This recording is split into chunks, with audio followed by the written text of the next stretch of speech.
केना कहूँ हमरे दिल के कते खास छी यहाँ, केना कहूँ हमरे दिल के कते खास छी यहाँ। जिस्म सा दूर छी मगर ये सजनी हर पल दिल के पास छी। इलाका किसी का हो धमाका चंदन प्रेमी का होगा।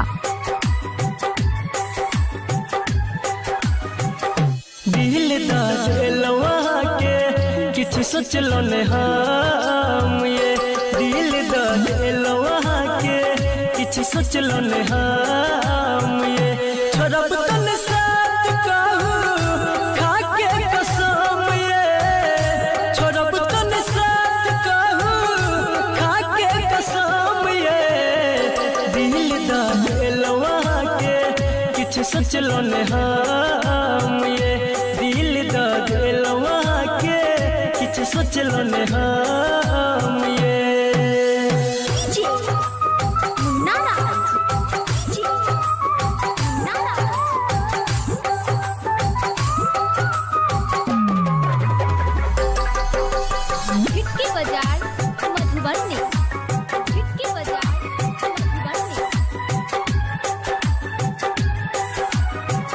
पहले नजर में ई खेलो पागल दीवाना बनेलो, सोचे के मौका हमरा न देलो, कोने ये जादू चलेलो।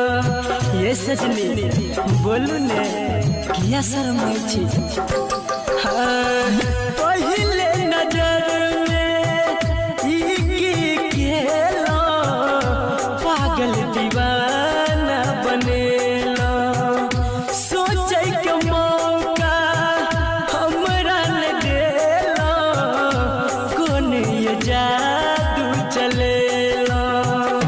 कहू कि हम अब आह के सनम, ये कहू कि हम अब आह के सनम, ये दिल दिलवा के किछ सोचलो ने हम, ये दिल दिलवा के किछ सोचलो ने हम, ये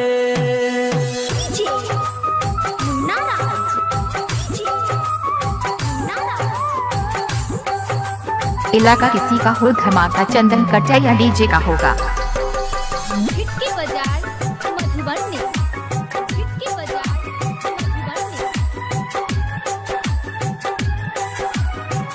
दुख सुख दोनों कोई संगे में बाटब, कहियो ने हमरा डांटब, जिंदगी में गम हम आबे न देब, ये हंस हंस के दिन ये काटब। इलाका किसी का हो धमाका चंदन डीजे का होगा।